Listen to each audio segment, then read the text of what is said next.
Your name is what? How old are you, Kevin? 3. Here are some sugar cubes. Count the number you eat. Okay, you can have all the sugar cubes you want. Go on, help yourself.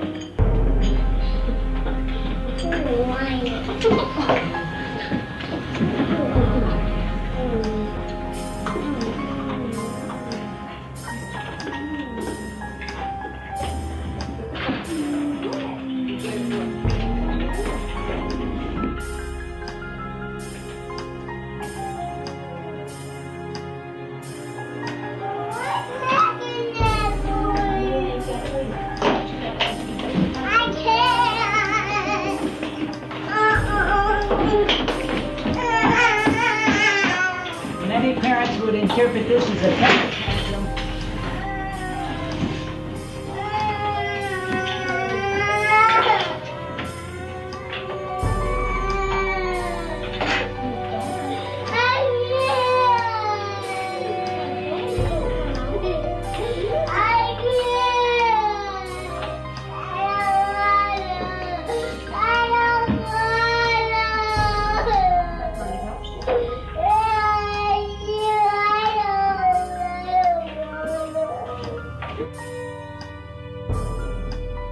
Even knowing what I know, the word sugar still has incredibly pleasant connotations for me.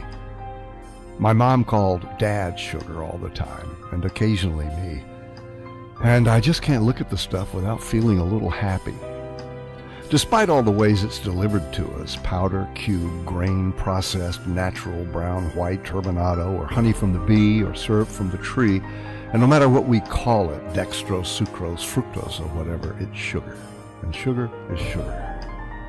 And there's a lot of money in it. Millions of dollars worth of empty calories change hands every Halloween, the #1 day in the sugar business. Then follow the other holidays, Thanksgiving, Christmas, and of course Valentine's, the day specially consecrated to sweethearts.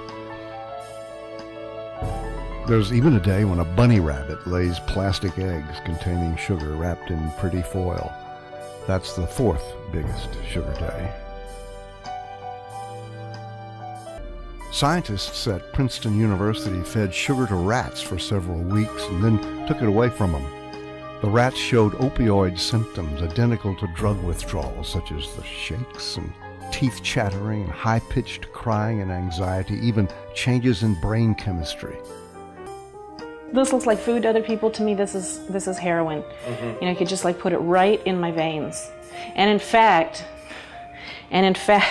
might even pick the fruit off. Just because the fact I know that actually some of it's good for me and I just want none of it to be good for me. Right.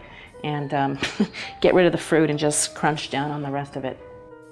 Terry is a pastry chef in the one profession that regards obesity as evidence of success.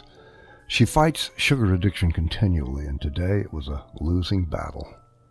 Have you had any sugar today? Yes.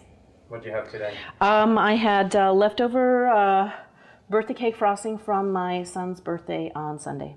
Just the frosting? Just the frosting. In other words, you had the frosting in the fridge and... No, the frosting was on the cake. I just took a fork and skimmed away off of the frosting. Then I got really embarrassed when my 3-year-old found me doing that, and so I gave him a tiny sliver of cake, and then I took the rest of the cake and I threw it into the sink and I ran hot water over it and I scorched it up with my hands. And I got rid of it, but I didn't get rid of it before I ate a good portion of it. Probably eat too much sugar, you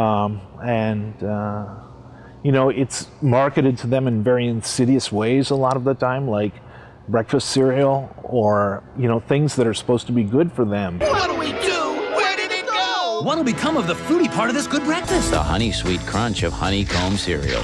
Part of this good breakfast. Big news! Lucky's added great green clover marshmallows to Lucky Charms. We're getting closer. It's part of this good breakfast. I remember I was in high school terribly addicted to Hostess products. I actually used to shoplift Hostess products, and actually they caught me one time. I'll never forget that. You didn't have the money, but you had the craving so much that you needed to get your fix. Yes. Yes. And as I became an adult, the craving became more and more, to the point where I, as an adult, I really learned about binging in a big way. I can eat a lot of sugar in a very small period of time. You know, because I'm too ashamed to buy like a dozen candy bars in one place. I would go to like 3 or 4 7-Elevens and buy 3 candy bars in each one, as if somehow the guy behind the counter was making some judgment about me, about, ooh, that guy's going to eat 12 candy bars. I've met people who can eat, you know, a cookie and just go like, oh, I had a cookie, and go away. Right. You know, and that's not how my body operates. It doesn't really do anything for you all that nutritionally, and it just, you know, it makes you crave it. If I were to eat a candy bar right now, not now, but later, I would go like, ooh, must have sugar, you know, and I'd sort of go around and try and, you know, get that fix. It is like a fix. It is, I mean, it's totally drug-like to me. Sugar devastated Jonathan's health. I was diagnosed with congestive heart failure. He became obese, tipping the scales at more than 300 pounds, and then I was diagnosed at 38 with type 2 diabetes. But who would look to sugar as a cause of degenerative disease? Dr. Judith Halfrich researched the effects of sugar for the U.S. Department of Agriculture. We've done a number of studies in both animals and in humans and found that when we replaced complex carbohydrates, starches, with simple sugars, that a number of cardiovascular risk factors went up.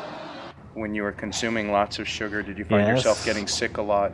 Yes, at the age of 31, I was diagnosed with congestive heart failure. If they ate starch or complex carbohydrates, their cardiovascular risk factors were lower than when they ate sugar.